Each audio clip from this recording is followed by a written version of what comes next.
ሰላም ጤና ይስጥልን ውድ የቻናላችን ተከታታዮች የፕሮግራማችን ቤተሰቦች፣ ይህ አብዲራባ ቲዩብ ነው። ፕሮግራማችን ላይክ በማድረግ እንድትጀምሩ፣ አዲስ የሆናችሁ ሰብስክራይብ በማድረግ ቤተሰብ እንድትሆኑ፣ ይህንን ፕሮግራም ከሀገር ውጭ የምታደምጡ የቻናላችን ተከታታዮች በሱፐር ስቲከር፣ በሱፐር ቻት፣ በሱፐር ታንክስ ድጋፍ እንድታደርጉ በአክብሮት እየጋበዝን የእንግሊዝ ሚዲያ ከሰሞኑን እንግዲህ በሻምፒዮናው ሊቨርፑል ብቃት መንሸራተት ምክንያት ሁሉም ትኩረት ሚዲያውም ከአሰልጣኞች ጀምሮ የቀድሞ ተጫዋቾች፣ የቀድሞ አሰልጣኞች ትኩረት በአጠቃላይ ሊቨርፑል ሆኗል። በተለይ ደግሞ በተናጠል ይህን አስደናቂ ቴክኒሻል ተጫዋች ፍሎሪያን ቪርትዝን ሆኗል ትኩረታቸው እና አሁን የዚህ ተጫዋች ትኩረት መሳብ አልፎም ሁለቱን አሰልጣኞች መካከል የፈጠረው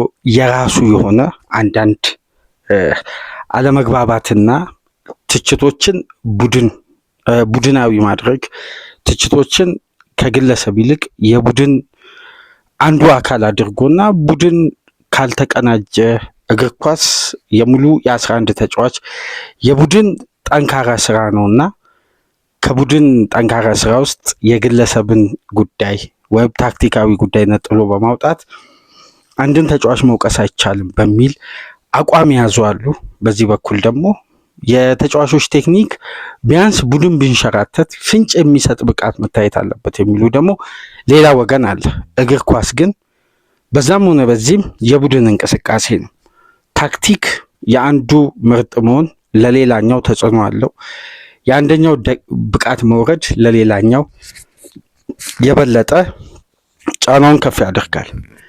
ነገር ግን በዓለም እግር ኳስ በቅርብ ዓመት ውስጥ ካየናቸው አስደናቂ 10 ቁጥሮች ለምሳሌ ከረጅም ዓመት ማለት ወደ ሊጉ ሲመጣ በጣም ረጅም ዓመት በፊት ወይም ከአንድ 10 ምናምን ዓመት በፊት ዳቪድ ሲልቫ ፕሪሚየር ሊግን ሲረግጥ በማንቸስተር ሲቲ ከዊትዘ በባሰ የእንግሊዝ ሚዲያ ትኩረት ነበር። ምክንያቱም ሲልቫ በቫሌንሻ የሚታወቀው አዲሱ ሊዮኔል ሜሲ በሚል ስያሜ ነበር። ሲልቫ ግን በፕሪሚየር ሊግ የመጀመሪያ 15 እና 16 ጨዋታ እንደውም በአንዳንድ ጨዋታዎች ታስታውሱ እንደሆን ሮቤርቶ ማንቺኒ ከእረፍት በፊት ዳቪድ ሲልቫን የቀየሩበት ወቅት ነበር። በተለይ አንድ ጨዋታ ማስታውሰው ብላክፑልን ማንቸስተር ሲቲ በሜዳው 2-0 ሲያሸንፍ ሲልቫ ከወጣ በኋላ ነው ሁለቱ ግብ የተቆጠረው የሚል አንድ የጋዜጠኞች አስተያየት ሲሰጥ ነበር። በዚህ ደረጃ ከዛን ጊዜም አንስቶ የተለያዩ 10 ቁጥሮች በፕሪሚየር ሊጉ መጥተዋል። ለምሳሌ የብሔራዊ ቡድን ጓደኛው እዛው የቡድኑ አጋር የነበረው በቫሌንሺያ ሁዋን ማታ የቼልሲ ቤት አጀማመር የመጀመሪያ 3 ጨዋታ ግብ ላይ ተሳትፎ በማድረግ ግብ በማስቆጠር ጀመረ። በቀጣይ 14 ጨዋታዎች ላይ ደግሞ ግብ ተሳትፎ ማድረግ አልቻለም። ከዛም በኋላ ሚዲያው ያደረሰውን ትችት የምናስታውሰው ነው። እዛው ቼልሲ ቤት ስንቆይ የኤዲን ሃዛርድ በተጠበቀበት ደረጃ አለመጀመርና ከዛም በኋላ የቼልሲ ሌጀንድ ሆኖ እንዴት ወደ ማድሪድ እንደሄደ እናስታውሳለን። በየክለቡ የ10 ቁጥር ተጫዋቾች ወይም በጣም በቴክኒካቸው ከፍ ያሉ ተጫዋቾች ያው በተፈጥሮ 10 ቁጥር ቦታ ባይሆንም ግን በቴክኒክ አቅማቸው የላቀ ደረጃ ላይ የሚገኙ ምርጥ ተጫዋቾች ከሌላ ሊግ ወደ ፕሪሚየር ሊግ ሲመጡ በተለይ ከእድሜና ከብስለት ጋር በተያያዘ ሊገጥማቸው የሚችለው የመጀመሪያ ፈተና ይሄ ነው። ለምሳሌ ከፍሎሪያን ቪርትዝ ጋር አብሮ የተወሰኑ ጊዜያትን ቆይታ ያደረጉት ካይ ሃቨርት ቼልሲ ቤት መጥቶ እስከሚለቅ ድረስ ደጋፊ ያላመነበት ተጫዋች ነው። አርሴናል መጥቶ አጀማመሩ እንዴት ነበር? እንደውም እኮ የዊትዝ ገና 11 ጨዋታ ነው በሊጉ። ሃቨርት የግማሽ ሲዝን የሃቨርትን ቆይታ ታስታውሳላችሁ አድማጮች። ፍጹም ቅጣት ምት ተጫዋቹ ላይ ያለው ጫና እንዲቀንስ የቡድን አጋሮቹ ጭምር ይተውለት ነበር። ከፍተኛ የሚዲያው ጭፍጨፋ ግን በወቅቱ እኛ በሚዲያችን አንዳንድ ነገር እናነሳ ነበር። ይህም ፕሮግራም የምታደምጡ የአርሴናል ደጋፊዎች ልታስታውሱ ትችላላችሁ። ሃቨርት ወደ አርቴታ ሲስተም ሪትም እንዲመጣ ከግራ 8 ቁጥር የግድ ወደ ፎልስ ናይን መግባት አለበት ይሄ ተጫዋች። ሃቨርትን ሚካኤል አርቴታ አጠቃቀሙን አላወቀም እንጂ ተጫዋቹ ደካማ ዝውውር አድርጎ አይደለም በሚል ከሀቨርት ጎን ቆመን ስንከራከር ነበር እና አሁን ሚዲያው እንዳለ ሁለት ወገን ከፍሎ ከፍተኛ ጦርነት አስነስቶ በሁለት አሰልጣኞች መካከል የሀሳቦች ልዩነትን ፈጥሯል። ተጫዋቾች ከፍተኛ ገንዘብ ሲወጣባቸው እድሜያቸው፣ ብቃት፣ የተለያዩ ጉዳዮች መነሻ ይሆናል። ቴክኒካሊ ግን ቆም ብለን ከተመለከትን ይሄ ጊዜ ማለፉ አይቀርም። ነገ ቀጣይ ጨዋታዎች ከአራት ወር ከ3 ወር በኋላ በዚህ ጉዳይ በድጋሚ እንደማንወያይ የስሜን ያክል እርግጠኛ ሆኜ መናገር ይችላሉ። በእግር ኳስ በጥቃቅን ጉዳዮች እርግጠኛ ለመሆን ሊቸግር ይችላል። ነገር ግን ቴክኒካሊ ባላቸው ተፈጥሯዊ የኳስ ክህሎት ምክንያት ያለምንም ጥርጥር በድፍረት መናገር ከምንችላቸው ተጫዋቾች ውስጥ ግንባር ቀደም እናስቀምጠው በቴክኒክ አቅማቸው ምርጥ የሆኑ የመጀመሪያ ተቻቸው የመጨረሻ የኳስ ችሎታቸውን ከፍታ የሚያሳይ ተጫዋቾች ላይ እርግጠኛ ሆነን በድፍረት መናገር እንችላለን። ፍሎሪያን ቪዝ ምናልባት የሊቨርፑል ደጋፊዎች ይሄ አስተያየት ለእናንተ አሁን ቡድኑ እያስመዘገበ ካለው ውጤት፣ የቡድኑ ጠንካራ ተጫዋቾች፣ የቡድኑ የአምና ስኬት፣ የቅርብ ዓመት ስኬትን ከግምት ውስጥ በማስገባት ይሄን አስተያየት ላደግፉ ትችላላችሁ። ምናልባት በቅርብ ዓመት ውስጥ የሊቨርፑል የምንጊዜ ምርጡ ፈራሚ የመባል አቅሙን በሊቨርፑል ቤት ማሳየቱ ይሄ ተጫዋች አይቀርም። የጊዜ ጉዳይ ነው። በተለይ ቴክኒሻል ተጫዋቾች ላይ ሊደርስ የሚችለው ጫና በኳስ እውቀታቸው የዛን ያክል ከፍ ያላሉ ተጫዋቾች ላይ የሚደርስ ጫና ያክል አይደለም፣ ከዛ ይበልጣል በጣም። የቴክኒክ አቅማቸው ደከም ያሉ ተጫዋቾች የነዚህን ተጫዋቾች ያክል ጫና ይደርስባቸው። ምክንያቱም የሚከፈልባቸው ገንዘብ በቴክኒካቸው ደረጃ ስለሆነ ለዊድዛ የተከፈለው ክፍያ 100% ምንም አይነት ጥያቄ የሚነሳበት ተጫዋች በዚህ በወቅቱ ገበያ ሁኔታና የተጫዋቹ ብቃት ቶሎ ሊቨርፑል ቤት አዳፕታ ለማድረጉ እንደ ቡድን ሊቨርፑል በጥሩ ብቃት ላይ ያለመሆኑ ተጫዋቹ ደግሞ አሁን ላይ የፕሪሚየር ሊጉ በዚህን ሰዓት ከጉዳት ነፃ ሆኖ በሜዳ ላይ የሚጫወት ሪከርድ ፈራሚ ነው፣ ያው ኢሳቅ እስከሚመለስ ድረስ። ስለዚህ በወጣበት ገንዘብ ልክ የሚጠበቅበት የሆነ ኳሊቲ አለ። ያ የሜዳ ውስጥ እንቅስቃሴ አለ፣ አሲስት አለ፣ ግብ አለ። እነዚህ ጉዳዮች ይጠበቃሉ። ግን ይሄ ተጫዋች በተናጥል እነዚህን ጉዳዮች ለማድረግ ዓለም ላይ የተለየ ማጂክ መፍጠር አለበት። ያን ደግሞ በዘመናዊ እግር ኳስ እያየን አይደለም። ምክንያቱም የተጫዋቾች እንቅስቃሴ በቡድን እንቅስቃሴ ላይ የተመረኮዘ ነው ታክቲካሊ። ስለዚህ እንደ ቡድን ጥሩ ባልሆነ ስብስብ ውስጥ ተጫዋችን ከመነጠል ይልቅ የቡድኑ ሙሉ ሲስተም መቃኘት የመጀመሪያ ፕላን ነው። የትናንትናውን ብሊቨር ቱ ዳውተር የሚለውን የአርነ ስሎትን በተመለከተ ታክቲካዊ ጉዳዮችን ጠለቅ ብለን ለ50 ደቂቃ ቆይታ ያደረግንበትን ፕሮግራም ወደኋላ መለስ ብላችሁ አድምጡ። ዊድዛ ላይ የሚነሳው ትችት እንደ ትችት ያው አንድ የእግር ኳስ አካል ስለሆነ ተገቢ ነው ልንል እንችላለን። ብቃትን ግን መነሻ አድርጎ መተቸት ግን ለእኔ ጭፍን እይታ ካላቸው የእግር ኳስ ተመልካቾች ተርታ ነው። ብቃትን አንስተን የምንተች ከሆነ ወቅታዊ የቡድኑ ሁኔታ፣ የቡድኑ ውጤት፣ እንደ ቡድን ሊቨርፑል እያሳየ ያለው እንቅስቃሴ በአጠቃላይ በአሰልጣኙ ደካማ የታክቲክ አፕሮች ምክንያት ክለቡ ብቃቱ ወርዷል በሚታይ ደረጃ። በዚህ በወረደ ቡድን ውስጥ ነጥሮ ለመውጣት የሚያስችል ኳሊቲ አለው ወይ? እንደ ቡድን ገና አዳፕት እያደረገ የሪትሙን ሀዲዱ ማግኘት ባልቻለ ስብስብ ውስጥ አንድ ረቂቅ እግር ኳስ የሚጫወት ቴክኒሻል የ22 ዓመት ገና ያልበሰለ የአበባ ዘመኑን ለመጀመር እየተንደረደረ ያለ ተጫዋች ላይ በዚህ ደረጃ ገና በ11 ጨዋታ ላይ የሚነሳው ተቃውሞ አግባብ ነው ብዬ አላስብም። ቅድም ባነሳው ሀሳብ የሊቨርፑል ደጋፊዎች አሁንም ልድገም፣ ላትስማሙ ትችላላችሁ። የምን ጊዜም የሊቨርፑል ምርጡ ፈራሚ የመሆኑ ጉዳይ የጊዜ ጉዳይ። ጊዜው ደግሞ ቀጣይ ዓመት ወይ ከ2 ዓመት በኋላ ዊድዛ ምርጥ ይሆናል አይደለም፣ በዘንድሮ የውድድር ዓመት። ይሄ ማለት ከክለቡ ስኬት ጋር ተያይዞ የሚመጣ አይደለም፣ ተጫዋቹ ከሚያሳየው ብቃት አንጻር ነው። ይሄን ሊያደርገው የሚችል የሊቨርፑል የተለየ ኳሊቲ በአሰልጣኞች ሊመጣ ይችላል ወይ ሌላ አሰልጣኝ መጥቶ፣ እሱ ሌላ ጉዳይ ነው። ግን ዊድዘ የወጣበትን ገንዘብ ተገቢነቱ ማረጋገጡ የማይቀር ጊዜ ነው የሚፈታው ይሄን ጉዳይ። ይሄን ደግሞ የስሜን ያክል በዚህ ቻናል ስም ይሄን ፕሮግራም ሴቭ አድርጋችሁ ያዙት። ኦዲዮንም ቆርጣችሁ መያዝ ትችላላችሁ። ይሄን ቃሌ ካልተፈጸመ በአንፊልድ ምናልባት በይፋ ልክ አምና በዚህን ሰዓት ታስታውሱ እንደሆን አርነ ስሎት የሊጉ ሻምፒዮን ይሆናሉ፣ በሊቨርፑል ቤት ስኬታማ ይሆናሉ ብዬ ከአባ ጋር ለሶስት ፕሮግራም ስንከራከር ቆይተን በስተመጨረሻም ሊቨርፑል ስኬታማ ሆነ፣ ስሎት የሊጉ ዋንጫ አሳኩ። በዛ ደረጃ እርግጠኛ ሆኜ ልንገራችሁ ይሄ ተጫዋች በሊቨርፑል ቤት ሊጨበጨብለት የሚችልበት ጊዜ በጣም አጭር ነው። በቅርብ ጊዜያት ውስጥ ይሄ ጉዳይ መጀመሩ የማይቀር ነው። የቡድኑ ፍሉዲቲ ግን የተጫዋቹን ብቃት አደጋ ውስጥ የከተተው ተጫዋቹ ሳይሆን ሊቨርፑል ነው። የመጀመሪያ ተጠያቂ እንደ ቡድን የመጀመሪያ ተጠያቂ ግለሰብ ደግሞ አርነ ስሎት ናቸው 100%። ዊድዘ በሊቨርፑል ቤት በዚህ ደረጃው ስኬታማ እንዳይሆን ለዚህ ሁሉ ትችትና ተቃውሞ እንዲቀርብ ያስቻለው የአርነ ስሎት ታክቲካል አፕሮች ነው።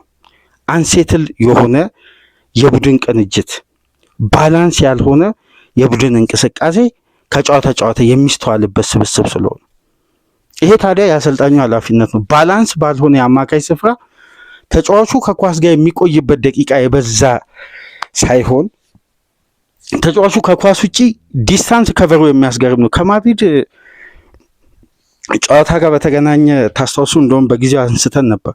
11.9 ኪሎ ሜትር ከሰቦዝ ላይ በመቀጠል በጨዋታው ከፍተኛ ሜዳ ከቨር ያደረገ ተጫዋች ዊድዘ ነው።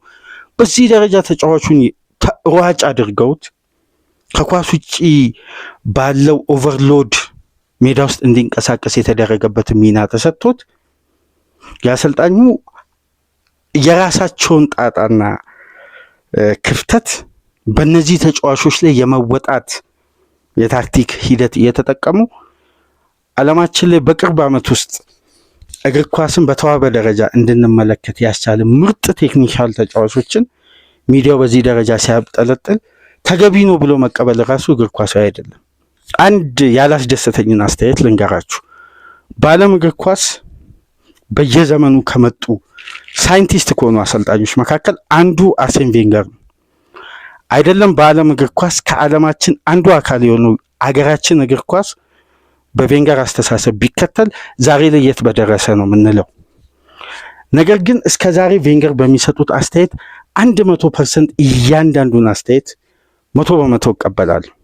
ግን በቅርብ ሳምንት በቢን ስፖርት ቀርበው ስለ ፍሎሪያን ቪዝ የሰጡት አስተያየት በጭራሽ የማያስማማ የተጫዋቹን ወደ ሊቨርፑል መምጣትን በቀጥታ የተቹበት አስተያየት ነው። ይሄ ተገቢ ነው ብዬ አላስብም በግል በራሴ እይታ። ምክንያቱም ቬንገር የሚመለከቱበት እይታ እስካሁን ድረስ እግር ኳስን መመልከት ከጀመርኩበት ጊዜ አንስቶ የቬንገር አስተያየት የሚገዛኝ የቬንገር አድናቂ ነው። ግን ለመጀመሪያ ጊዜ ከቬንገር ሀሳብ የወጣ ሀሳብ ነው ማለት በተቃራኒው ያለ አስተያየት ነው የሰጡትና ብዙም ያላስማማ። በተቃራኒው ግን ትልቁን ሀሳብ ምናልባት ገዢና እግር ኳሳዊ የሆነ ሀሳብ መሬት ላይ የወረደ የምናየውን እውነታ በግልጽ የተናገሩት ምናልባት በዓለማችን በዚህን ሰዓት ከሚገኙ ወጣትና ያን የየርገን ክሎፕ ኢንቴንሲቲ ፉትቦልን በወጣት ተጫዋቾች እምነት ጥለው በዘመናዊ እግር ኳስ ምርጥ እግር ኳስ ከሚያሳዩ ወጣት አሰልጣኞች መካከል አንዱ የጀርመን ብሔራዊ ቡድን አሰልጣኝ ነው፣ ጁሊያን ኒግልስማን። ይሄ አሰልጣኝ የሰጠው አስተያየት ሰሞኑን በብሔራዊ ቡድን ደረጃ ጋዜጣዊ መግለጫ ነበራቸውና በቀጥታ የዊድዘ ጉዳይ ለእሳቸውም ጥያቄ ቀርቦላቸው ሊቨርፑል እንደ ቡድን ተመልከቱት፣ ሊቨርፑል በየትኛው ጨዋታ ነው አሳማኝ እንቅስቃሴ ያሳየ? በዚህ ስብስብ ውስጥ ዊድዘ እንደውም የበለጠ ጥረቱ እየተስተዋለ ነው። የተጫዋቹን ስታት ገብታችሁ ተመልከቱ። ቻንስ ክሬት ያደረገው የሊቨርፑል ደካማና አባካኝ የፊት መስመር ተጫዋቾች ስለማያስቆጥሩ ዊድዘን ለትችት ዳርገውታል። ስለዚህ ተጠያቂ የምናደርገው ቡድኑን እንጂ ዊዘን አይደለም የሚል አስተያየት ነው የሰጡት። በሻምፒየንስ ሊግ፣ በፕሪሚየር ሊግ፣ በጠቅላላ በአምስቱ ትላልቅ ሊግ በቻንስ ክሬት በኩል እንደውም እስከ ተወሰነ ሳምንት ድረስ አንደኛ ነበር። አሁን ሶስተኛ ደረጃ ላይ ነው የሚገኘው በ27 ቻንስ ክሬት በማድረግ በሁሉም ውድድሮች። ከዚህ ቻንስ ውስጥ አንድ ኳስ ካልተቆጠረ እነዛ ቻንሶች ለማን ነው ክሬት የተደረጉት ነው ትልቁ ጥያቄ። ለምሳሌ ከማድሪድ ጋር ሰቦዝ ላይ በ0.68 ኤክስጂ ብቻ የሚገኝ የኳስ እንቅስቃሴ ኮርቷ ላይ የደረበውን አስታውሱ። መሐመድ ሳላ ከቼልሲ ጋር፣ ሂጎ ኤኪቲኬ ከበርንማውዝ ጋር፣ ከዛም በኋላ በተጨማሪም እንደገና የኮርሊ ጋክፖ ኳስ ከማንቸስተር ዩናይትድ ጋር የተለያዩ ጨዋታዎችን ማንሳት እንችላለን። በተናጠል እሱ ክሬት ያደረጋቸው ቻንሶች፣ እነዛ እድሎች ሲባክኑ እነዛ ተጫዋቾች እነዚህን እድሎች ማያስቆጥሩ ከሆነ ተጫዋቹ አሲስት አላደረገም ተብሎ መቼም ዘመናዊ እግር ኳስ እግር ውስጥ ከገባ በኋላ የዛን ተጫዋች ድሪብል፣ ተች፣ እንቅስቃሴ ተጫዋች የመቀነስ አቅምና እይታውን ከመመልከት ይልቅ ይሄ የሚደረደሩ አሃዞችን ተመልክቶ ነው ለአንድ ተጫዋች ብቃት የሚለኩት። ታዲያ ይህን ተጫዋች በተናጥል መተቸታቸውን ጁሊያን ናግልስማን ተገቢ አይደለም ነው የሚሉት። እንደ ቡድን እኮ ሊቨርፑል ከማንቸስተር ሲቲ ጋር የመጨረሻ ደካማ ብለው ነው የገለጹት ሊቨርፑልን በጋዜጣዊ መግለጫ ላይ። ስለዚህ በተናጥል ዊትዘን ከዛ ቡድን ውስጥ አውጥቶ መተቸት ተገቢነቱ ተጫዋቹ የሚፈጥራቸውን እድሎች የማያስቆጥሩ የቡድን ጓደኞቹ ናቸው እንጂ ዊትዛ አይደለም። ምክንያቱም ይህን ያሉበት አንድ ምክንያት አላቸው። ጁሊያን ናግልስማን በጀርመን ብሔራዊ ቡድን የዊትዘ የሚሰጠው ሚና ከሊቨርፑል ፍጹም የተለያየ ነው። ከአጥቂው ጀርባ ከአማካዮቹ ፊት ለፊት በበቂ ሁኔታ ትላልቅ ኤሪያዎችን ከቨር እንዲያደርግ ሳይሆን ከኳስ ጋር በከፍተኛ ነፃነት እንዲጫወት ይደረጋል። ለዚህ ደግሞ ትልቁን ባላንስ የሚሰራው ከሱ ጀርባ ያለው አሌክሳንደር ፓቭሎቪች ነው። ተፈጥሯዊ የ6 ቁጥር ቦታ በሌቨርኩዘን ዣካ እና ፓላሲዮስ አሉ፣ ሁለት የ6 ቁጥር ተጫዋቾች። ፓሲቭ ፓሰር አለ፣ ዲስትሮየር አለ። ስለዚህ የተጫዋች ተጋላጭ አይሆንም፣ ምክንያቱም አማካዩ በበቂ ሁኔታ ባላንስ ይሆናል። ሊቨርፑል ቤት ስንመጣ ግራቨንበርች ጥሩ ካልሆነ ቡድኑ በአጠቃላይ ይወርዳል። ቡድኑ ሲወርድ ደግሞ መጀመሪያ የሚጣሰው ባላንሱ ነው። ባላንሱ ሲጣስ ደግሞ ኦቨርሎድ የሚደርሰው አማካዩ ላይ ነው። ኦቨርሎዱን ደግሞ የሚሸከመው ማን ነው? ዊትዘ ነው። ከፍተኛ የወርክ ሬት ተጫዋች አድርገውት። ስለዚህ እንደ ቡድን ነው ሊቨርፑል ወርዶ አንደኛ ደረጃ የስሎት ታክቲክ ይሄን ተጫዋች በተናጥል እንዲያስተች ምክንያት ይሆነው። ወይም የተጫዋቹን ክላስ ለመጠቀም የሚያስችል የስሎት ታክቲክ የላቸውም፣ ወይም ያን ታክቲክ አልተገበሩም፣ ወይም ስሎት ለዚህ ተጫዋች የሚሆን ቅኝት ካሁን በኋላ የማዘጋጀት ትልቅ ኃላፊነት አለባቸው እንጂ ይህን ተጫዋች በተናጥል አውጥተን የምንተችበት መንገድ ጦርነቱ አሁን በስሎትና በናግልስማን መካከል ሆኗል። ናግልስማን በጀርመን ብሔራዊ ቡድን ተመልከቱ፣ በእያንዳንዱ ኢንተርናሽናል ብሬክ የዊትዘን ተጽዕኖ ይላል። ሲመጣ በስሎት ውስጥ ደግሞ የተጫዋች ሊፈካ አልቻለም። ስለዚህ የቡድን እንቅስቃሴው ላይ ነው ችግሩ፣ ዊትዘ ላይ አይደለም። እኛ ጋር ለምን አይጠፋም ነው የናግልስማን ሀሳብ። ይሄ ያስማማል። ምክንያቱም እዛ ጀርመን ብሔራዊ ቡድን ውስጥ የተለየ ለተጫዋቹ የሚሰጠው ወይ እድል የለም፣ ወይም ተጋጣሚ ሆን ብሎ የሚከፍተው ኤሪያ የለም። ሲስተሙ ነው ተጫዋቹን እንዲገንም እንዲጠፋ የሚያደርገው። ስለዚህ በጀርመን ብሔራዊ ቡድን የተረጋጋው ተጫዋች በሊቨርፑል ያልተረጋጋው ሲስተማቲካል እንጂ የስሎት ያጫወት መንገድ እንጂ የዊትዘ ብቃት አይደለም። አሁንም በሊቨርፑል ቤት ይሄ ተጫዋች በቅርብ ጊዜ ውስጥ ወደ ተጠበቀው ደረጃ ማምጣቱ አይቀርም። ያን ጉዳይ ለማምጣት ደግሞ ስሎት በቂ የማሰቢያ የኢንተርናሽናል ብሬክ ለሶስተኛ ጊዜ ይሄ እድል ተፈጥሯል። የሚጠቀሙ ከሆነ ከኢንተርናሽናል ብሬክ በኋላ ከኖቲንጋም ፎረስት ጋር ሊቨርፑል በአንፊልድ ጨዋታ ይኖራል። ያኔ ደግሞ በበለጠ ምንመለከተው ይሆናል። በዚህች አርዕስት ዙሪያ የተወሰኑ ነጥቦችን ለማንሳት ነው። ላይክ፣ ሼር፣ ሰብስክራይብ ማድረጋችሁ እንዳትረሱ። ከሀገር ውጭ የምታደምጡ የተለመደ ድጋፋችሁን በሱፐር ስቲከር፣ በሱፐር ቻት፣ በሱፐር ታንክስ እንድታደርጉ በአክብሮት እንጋብዛለን። በሌሎች ፕሮግራሞች ተመልሰን እስከምንመጣ ሰላም ቆዩ።